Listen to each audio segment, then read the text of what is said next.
One thing that's often promoted in the mainstream fitness industry is building muscles that are long and lean. In fact, there seems to be a big market out there for trying to get your muscles to be longer. One thing that we talk about a lot on this podcast is actually the ability for your muscles to shorten and to become shorter. On today's episode of the Exercise is Health podcast, we are going to explore this idea a little bit more of why muscle shortening matters and how it actually influences your ability to become more flexible. We're going to cue the intro song and then we're going to dive right into this conversation. Welcome to the Exercise is Health podcast, where we're talking about exercise, health, and the interconnectedness of the two.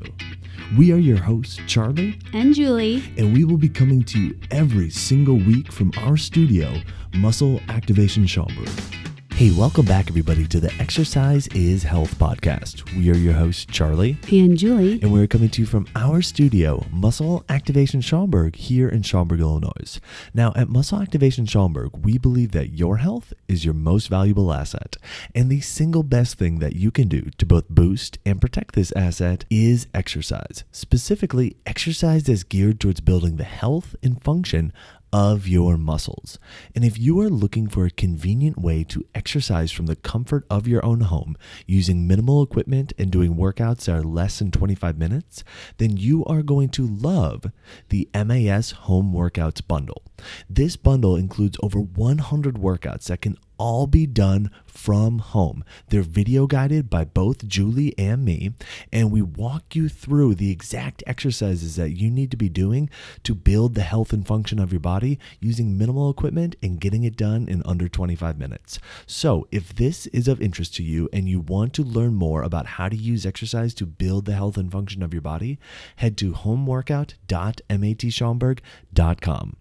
Now today we are talking about this concept of muscle shortening. And I know so often that a lot of the fitness industry is focused on muscle lengthening. I mean, there are specific segments out there that will say, oh, this type of exercise builds long and lean muscles, and we need to get your muscles to lengthen more. But actually, we have the exact opposite approach where we find extreme benefit in muscles shortening. And I know this can seem really weird. Like, okay, why do I want my muscles shorter? So we need to explain that a little bit, because I think the concept of like your muscles getting shorter seems a little bit like, whoa, I don't know that I want that. But there's actually a tremendous amount of value to that, especially if you want to improve how much your muscles can lengthen. Absolutely, Charlie. And I hope that at the end of this podcast, you're not just thinking, oh, I see benefit to muscle shortening, but you actually think, oh, I actually do want my muscles to be shorter. I don't want them to be longer. Charlie, you're going to have to chime in on this because it's like a vague memory and you have the details, but I think this is going to really set the stage really well. What was that thing that we did and we talked about it in our one workout away challenge where it's like, okay, what's a goal? But then the bigger goal, and then the bigger goal, and then the bigger goal. Mm-hmm. What was that? So we called it the 7 levels of health. 7 levels of health. Yeah. So you kind of talked about, I think this is what you're it is, yes. referring to as like, okay, why is it important for you to be healthier? And then you give that reason and they say, okay, well, why is that important? And you walk yourself through that question 7 times. And if you get out of your head and you allow yourself to like actually be vulnerable with it, by that 7th time, you will be at your fundamental reason why it's important for you to become healthier. Okay, so you get this concept. So it's like, okay, well, why do I want to be healthier? Okay, well, so I can play with my kids. Well, why would I want to play with my kids? And then you keep digging deeper, right? Well, somewhere in this layerage of health, we come to this conclusion that we should have this certain look and feel of these long, lean muscles. I can't tell you how many times I've had clients come in, and not as much recently, but definitely when I first started training and I was at a bigger box gym, it was kind of more commercial. I would ask people, what are they looking for in the gym? And of course, they were saying, well, I want to be healthier. And then we would dig deeper and deeper. And at some point, there's always this idea of, well, I just really want long, lean, toned muscles. Can we just work on that? And what's interesting is that I don't think that people really want long, lean, toned muscles. I think we want those things, but we want what we think that represents, right? Long and lean, meaning like, okay, you don't have extra fat around your body. And then toned muscles, meaning strong, supported. And it's interesting because this picture represents a condition, a feeling, an ability to do stuff. And that's actually what we should be chasing after, this feeling of, I feel healthy, maybe light, or a lot of people want to feel pleased with the way they look in the mirror. In addition, they don't want to feel restricted. Like they're telling me, well, I don't want to be one of those bodybuilders that can't barely move and is always injury prone and, that look. So this look of long, lean, toned muscle actually turns into a feeling that people are looking for. And what's interesting is that with our training and our experience over the last 10 plus years, we've realized that long, lean, toned muscle, you do not achieve that by trying to strive for longer, leaner, more toned muscle in the way that you think of it. Because normally, if you're thinking of that, you're going to think of things like, oh, I should just do Pilates. I should just do yoga. I should just do light weights and make sure I do full range of motion. I should make sure that I'm stretching and I make sure I keep lengthening my muscles. But we actually have a different perspective because maybe you've tried this or maybe you haven't, but we usually get a ton of people that this doesn't work for. And for most people, this kind of approach won't work for your body. And we have a different idea of how to approach this. Yeah, it is really interesting because I think there is this notion out there that the more muscle you have, then like the more restricted you become from a motion perspective. And I mean, I've seen maybe one person in my life that actually has enough muscle on their body where it's somehow restricting their joint motion. Most people, that's really not the case. And certainly the people that are concerned about it, it's not the case for them, just because the vast majority of people do not have the genetic ability to build that much muscle. So the whole idea of like, well, I don't want bulky muscle. I want long, lean muscle. Like you're saying, Julie, yeah, there's a look that goes with that. And I think that look is, yeah, you're not actually going for long muscle. You're going for long bones, which is a completely different problem altogether. Talk to your parents about your genetics. Exactly. But like you're saying, it's also a feeling of not being restricted by your body. A lot of times, when we're using our body, what we're feeling is we're feeling our body moving. And so we think, okay, well, if my motion's restricted, then that is restricting me. So I don't want to do things that are going to restrict my motion. So because of that, I need to do things that are going to improve my motion. And by improving my motion and being able to move more, I can use my body more, and then I'm more free within my body. And so, okay, I can see how you're wanting to be more free within your body, but we need to reverse engineer that a little bit differently and actually look at physiologically what would allow you to do that. Absolutely. So let's dive into this freeness that happens, freedom in my body or ability to do stuff. Because again, if we're talking about this thing of using exercise to be able to feel free in your body, which can lead to doing the things you want to do with your body doesn't feel restricted. So again, we can't change how lanky you are or how tall you are. That is preset genetically. But what we can do is help you use your exercise to maximize the ability to move within your skeletal restrictions. There is always an end, meaning there's a point where all your joints stop moving because your joint ends. But a lot of times our joints stop moving because of muscle restrictions, meaning the muscle is stopping you before the joint would have normally ended you, right? So we can still maximize that. And there's plenty of space to maximize that. I would say everyone at all times is always operating at some level below the maximum amount for their joint. So there is always room for improvement. But as we're alluding to, the way that it's normally presented in the normal fitness world of lengthening the short stuff, lengthening the restrictions, massaging or stretching the tight stuff, we actually approach it in a different way. We think, and we see in our practice every single day, that you actually need to look at the muscles that can't shorten to create length in the muscles that are too short. So The way you're currently thinking is, oh, muscles are too short or too tight. Let's lengthen them.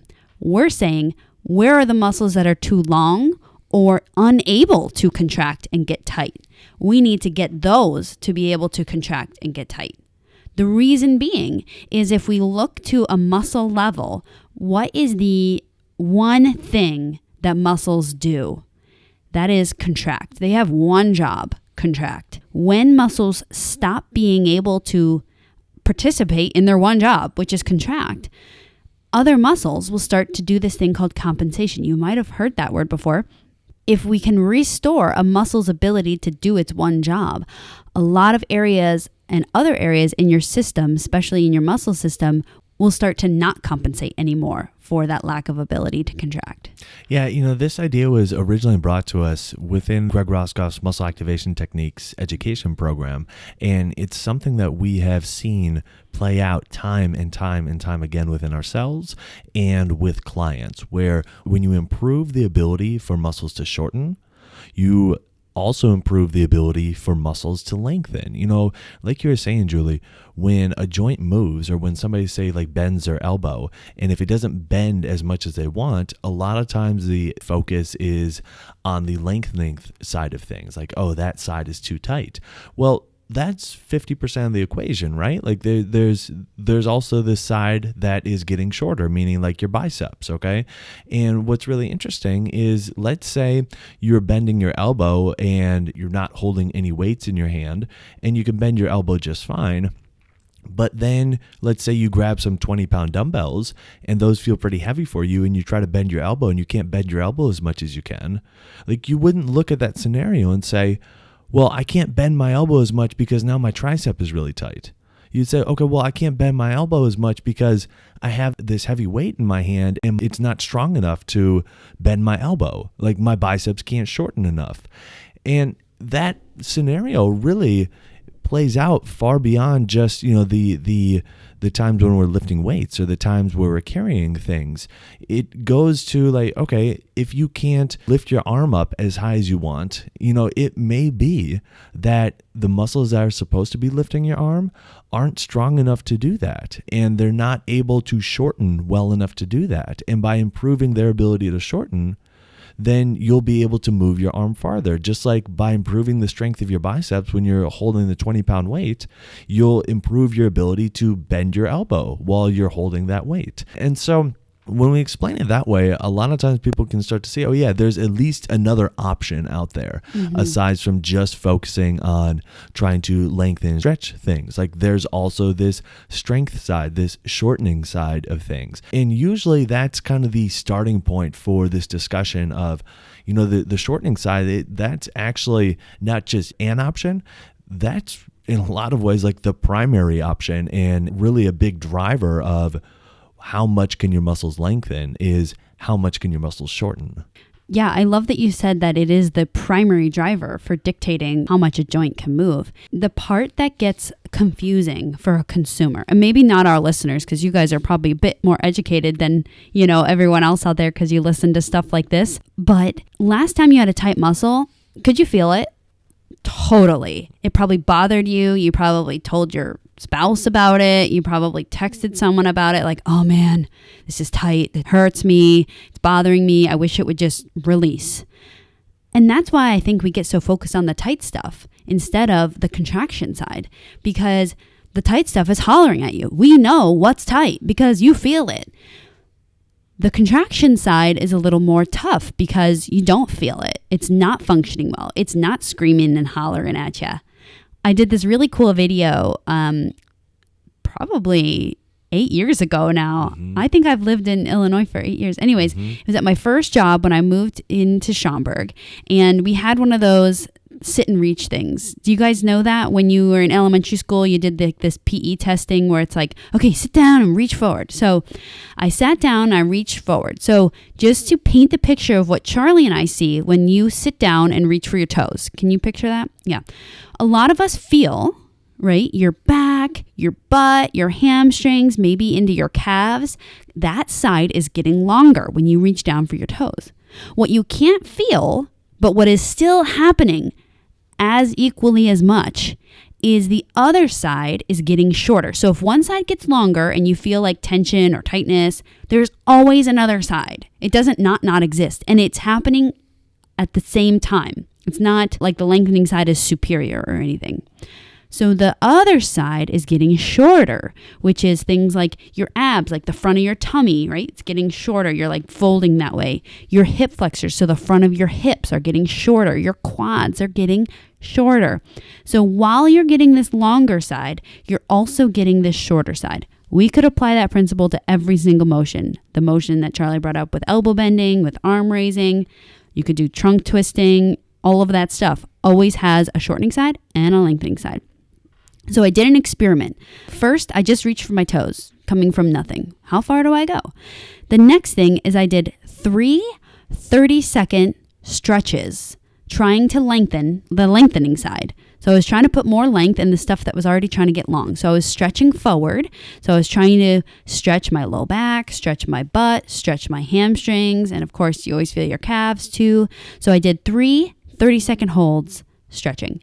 And then I retested my reachability, and it was the same, pretty much the same. After this, I worked on light contractions, improving the contraction of the shortening side. So my stomach muscles or abs, my hip flexors, my quads. So I did some contractions, 3 30-second light contractions into the shortening end. So instead of thinking about trying to lengthen the backside, I was trying to focus on contracting the front side. And I actually get the gold medal because I maxed out the machine after that. I got tons more motion. So when you think about that, there is something here. I will say, you're probably thinking, well, Julie, you're biased because, you're talking about this all the time. Yes, I am biased, but I want you to try it because we see it not only on ourselves, but on our clients all the time. So when you think about that scenario, what was the reason that I was restricted in motion?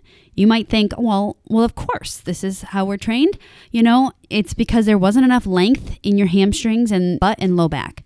But what I actually showed is that maybe there wasn't enough length there, but the lack of length was from the lack of ability to contract, because when I improved the contraction, I could max out the machine. My fingertips blew past my toes and I was basically folded in half. It was very cool. But that's what we see all the time. When you improve muscles' ability to contract, you improve your body's ability to be free within your body, because I got tons more motion, and you improve muscles' ability to lengthen, which again, we want you to have that too, because that idea of length also represents lack of restriction. Yeah, I really like how that story highlights exactly what we're talking about. I also really like that we got a first on the Exercise is Health podcast, or at least the first that I'm aware of, where you effectively threw in a triple negative. And I think maybe not. Yeah, I don't know that many people caught it, but you said not. And I thought, wow, that was really smooth right there. So I liked that too. Yeah, so going back to the story, the thing I think it highlights so well is, again, there are alternatives out there, right? There are alternative options to what we are usually told we need to be doing in order to get our joints to move better, in order to become more flexible, in order to become more mobile. And that is, stop worrying about the lengthening side, start focusing on the shortening side. Now, you might be thinking, okay, well, is this just like, all anecdotal? Like, is there actually any scientific rationale? And yeah, there is. And there's a very efficient system that your body has in place where when muscles on one side of your body contract, part of what happens is they send a signal back to your spinal cord to actually down-regulate the contraction of the muscles on the opposite side of your body.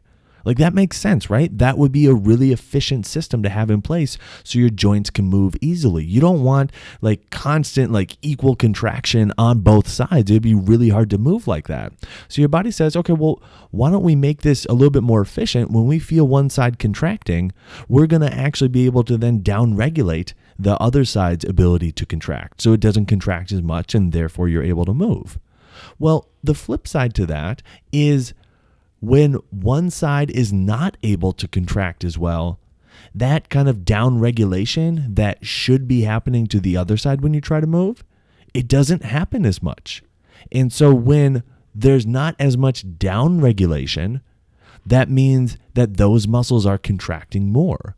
Well, what do we experience as far as muscles contracting more? That's that tightness that we experience. That's that, wow, when I lift my arm, all I feel is, everything on the backside stopping me from moving. Like it's that experience. It's when I lift my leg, all I feel is my hamstrings tightening up because those muscles are contracting more. And a muscle would contract more when its contraction signal is not down-regulated as much. And again, the thing that would be down-regulating that signal is when the muscles that are supposed to be shortening are able to do that better. So what we see is when we are able to improve the ability for muscles to shorten, for muscles to contract well, then we're also thereby improving the ability for other muscles to lengthen better as the first set of muscles is able to shorten. Charlie, you brought up this part that I'm so glad you brought up this part about the muscles talking to the brain. I think in grade school or somewhere very early on, we learned that your brain is like the ultra control center of your body. But then for some reason, and I know this because we interview a lot of people, meaning when our clients come in, we talk to them about their muscles because they're having a muscle problem. But for some reason, the disconnect happens when it gets to our muscles. It's like, yeah, my brain controls my organs. It controls my eyes, like where I want to look. It controls what I want to pick up. And then when we start talking to our clients about, oh, your brain controls your muscles too. It's like, we don't want to say like that doesn't happen, but we've never really thought of it that way in the way that we think of our brain controlling other stuff. But it's so true. Our brain controls our muscles, and our brain controls when our muscles want to be tight. In a prior podcast, I think a couple years ago, what was the title? You had just said it, like the flexibility. Yeah, so it is called Flexibility, a New Age Solution to an Old Time Problem. And there's another one you need to check out. It is called ITS, Intentional Tightness Syndrome. Okay. Yes. So if you're digging this podcast, you need to listen to both of those. But I was actually thinking of the ITS. And your brain intentionally puts tightness in muscles for a reason. We don't always know the reason right away, but we know we don't like the tightness. But it's there for a reason. And that's why I coined the name ITS, which is Intentional Tightness Syndrome, because your tightness is there for a reason. And a lot of times, again, because we don't like that feeling of tightness, restriction, we want to get rid of it. And the way that we know how to get rid of it is to take away the symptom. And so what happens a lot of times is that we spend time addressing directly the muscle that's tight. But again, we have to go back to say, well, why is this muscle being tight? Are there muscles that can't contract that is resulting in this muscle or our brain telling this muscle to keep a lot of tension? One analogy we like to give to people is when you are driving your car and the engine light comes on, you know that it's signaling to you that you need to go get your engine checked out. You pretty much know that you should not take a hammer and smash that light so that that light turns off. You want the light to turn off because the issue is actually addressed. What happens in our body a lot of times is that we just want that tight muscle to turn off, and we want to do anything that we can to get it to turn off. But I think hopefully once you finish listening to this podcast, you realize, well, I want that muscle, that tight muscle, that intentionally tight muscle to turn off because the issue was solved, or the issue is being addressed, or the issue is being actively managed. You don't want it to just turn off, because the reason that it is there, if that's not addressed, well, then what happens is your system becomes a lot more vulnerable to injury, and your body does not want you to get injured. And that's why oftentimes it will create this ITS, this intentional tightness syndrome in certain muscles. So if you're listening to this and you're thinking, okay, I'm digging this concept, I can definitely see the value in making sure that my muscles can shorten well and that they can contract well, what do I do about that? All right. Well, there are a couple things that you can do. One is you can find a local MAT practitioner in your area and schedule up with them. They will be able to assess your body and figure out where you have muscles that aren't working well, that could be contributing to other muscles tightening up and limiting your joint range of motion. In addition to that, doing really focused and really specific resistance training where you are just concentrating on squeezing your muscles while you're doing the exercise, that can be really helpful. And the reason why that can be really helpful is because when you're focused on squeezing your muscles, one, you're practicing this mind-muscle connection.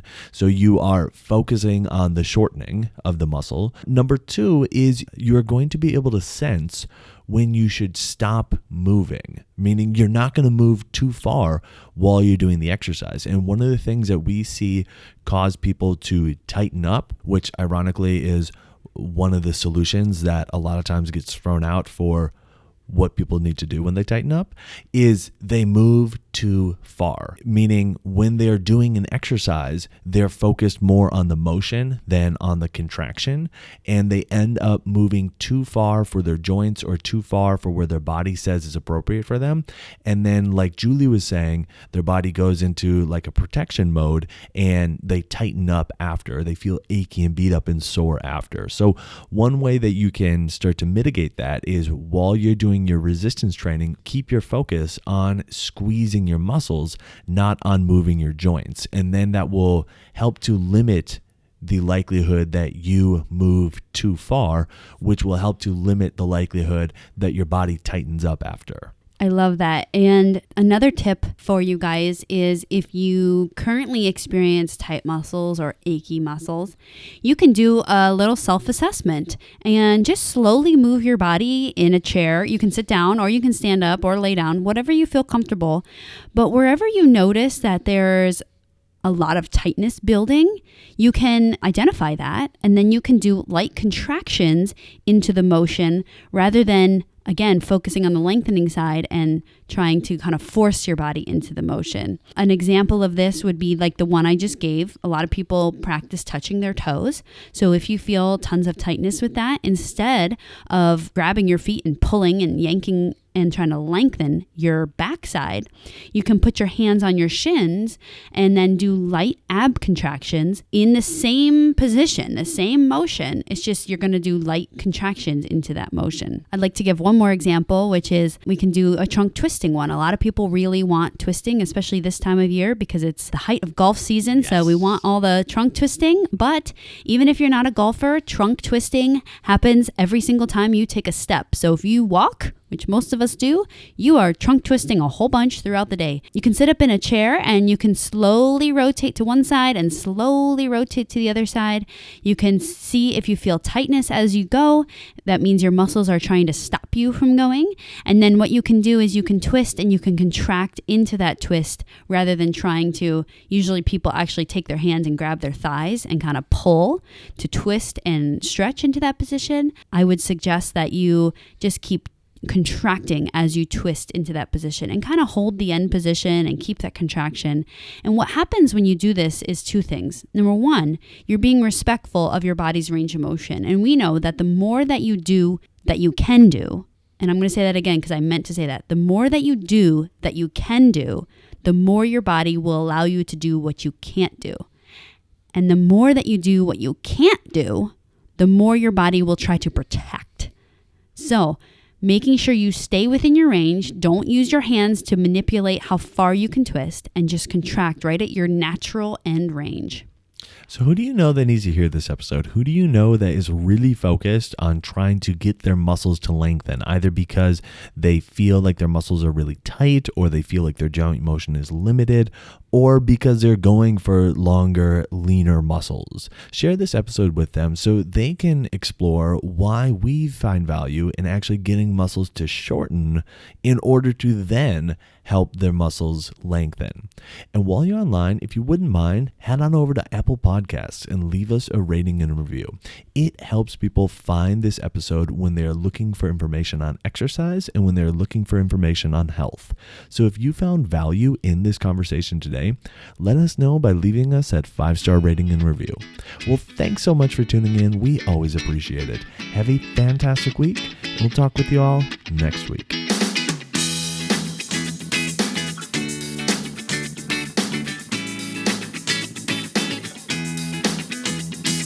Hey there, it's Charlie again. One last thing. I want to let you in on a secret project that I've been working on for quite some time now.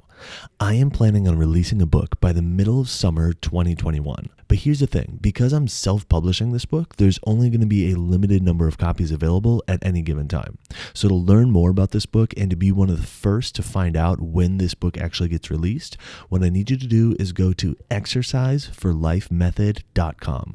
There you'll find out more information as well as some exclusive bonuses that I'm offering just for simply staying in the loop with what's going on with this book. So to learn more and claim your bonuses, go to exerciseforlifemethod.com, enter in your information, and you'll be automatically kept up to date.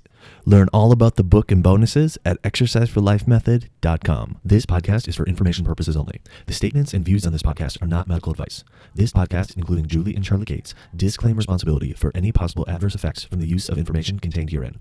Opinions of guests are their own, and this podcast does not endorse or accept responsibility for statements made by guests. This podcast does not make any representations or warranties about guest qualifications or credibility. This podcast may contain paid endorsements or advertisements for products or services. Individuals on this podcast may have a direct or indirect financial interest in products or services referred to herein. If you think you have a medical issue, consult a licensed physician.